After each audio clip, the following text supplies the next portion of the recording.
The entire NFL is playing checkers while Howie Roseman is playing three-dimensional chess, and the rest of the league is finally starting to realize they've been fleeced. If you think the Philadelphia Eagles are just having a good off-season, you aren't paying attention.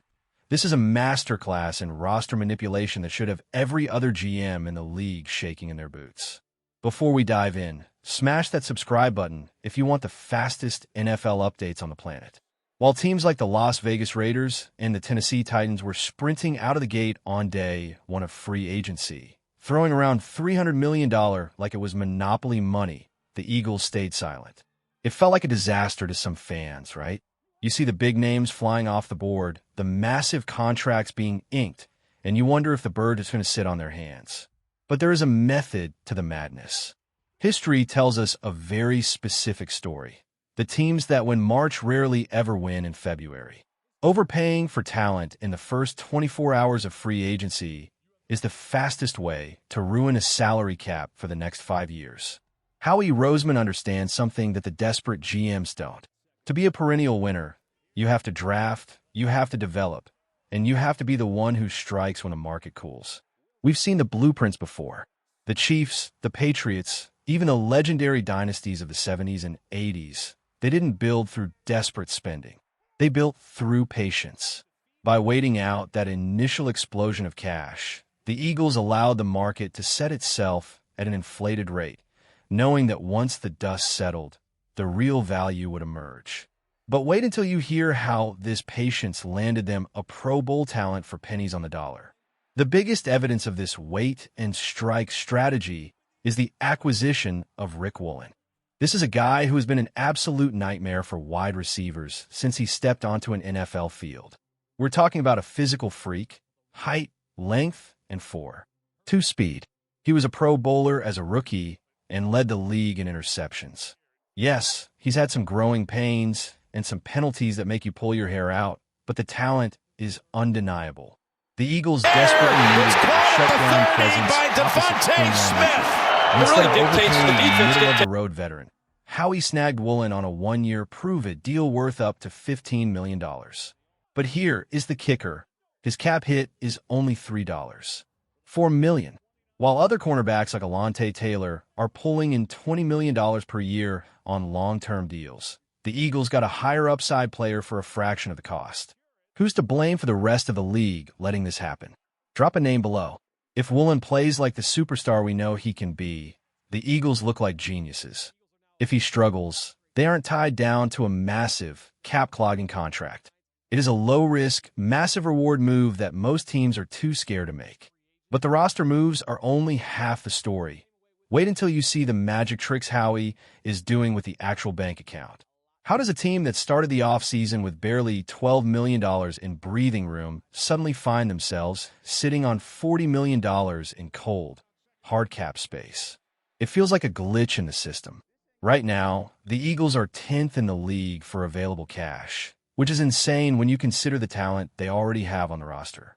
The secret lies in the timing.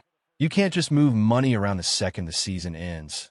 You have to let the market develop, so you know exactly where you need to carve out space. By waiting until now, the Eagles were able to trigger specific restructures and extensions that maximize their flexibility. Look at the numbers for the future. In 2027, they have nearly $83 million open. By 2028, $113 million. This isn't just luck. It's a calculated bet on the NFL salary cap continuing to skyrocket.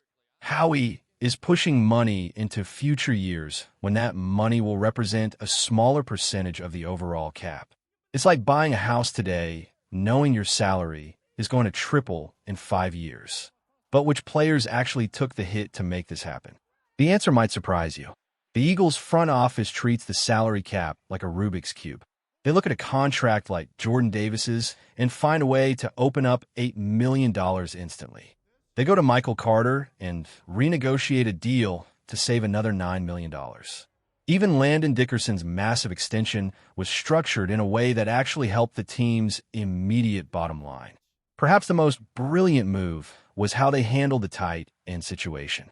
By pushing Dallas Goedert's void date back, not once but twice, they managed to keep a top tight in on a 1-year, $7 million deal. If they hadn't done that, they would have been swallowed whole by a $20 million dead cap charge. Instead, they have an elite weapon at a bargain price. If you think Howie Roseman is the best GM in the league, you need to be paying attention to these minor moves because they're the reason this team stays competitive every single year. But as good as the incoming talent is, the real battle this offseason was over the superstars already in the building. The biggest storyline of the summer hasn't been who the Eagles signed, but who they didn't trade. The rumors surrounding A.J. Brown have been a total whirlwind. There's been speculation, leaked reports, and inside sources claiming a breakup was inevitable. But through all the noise, Howie Roseman stood like a statue. He knew exactly what A.J. Brown was worth, and he refused to budge. In a world where DJ Moore goes for a second-round pick and Jalen Waddle commands a first and a third, Howie set the price for A.J. at a premium, a first and a second minimum. He looked at the market, Tyreek Hill, Devontae Adams, and realized that if you want a game changer, you have to pay the game changer price. He didn't let the media pressure him. He didn't let other GMs bully him. He waited, and as other wide receiver trades went down, his asking price was validated. But there's a secret reason why this trade talk stayed so quiet for so long, and it involves a level of damage control we've never seen before. This is where the Eagles organization separates itself from the disaster franchises. In most cities, if a superstar player is unhappy or looking for a change of scenery, it turns into a public circus. We've seen it in New York, we've seen it in Dallas. But in Philly, it stayed behind closed doors. The reality is that A.J. Brown's camp likely signaled that they'd be open to a move. But instead of letting that turn into a Twitter war, Jeffrey Lurie and Howie Roseman handled it with elite professionalism. They basically told A.J., stay cool. If you go public, your value drops, and we can't get a deal done that helps anyone. Let's work quietly. By keeping the trade request, or the trade preference, under wraps, the Eagles maintained all the leverage. They weren't forced to sell. They could take calls as a position of strength, not a position of desperation. It's PR 101. And it's the reason the Eagles are considered one of the most stable organizations in professional sports.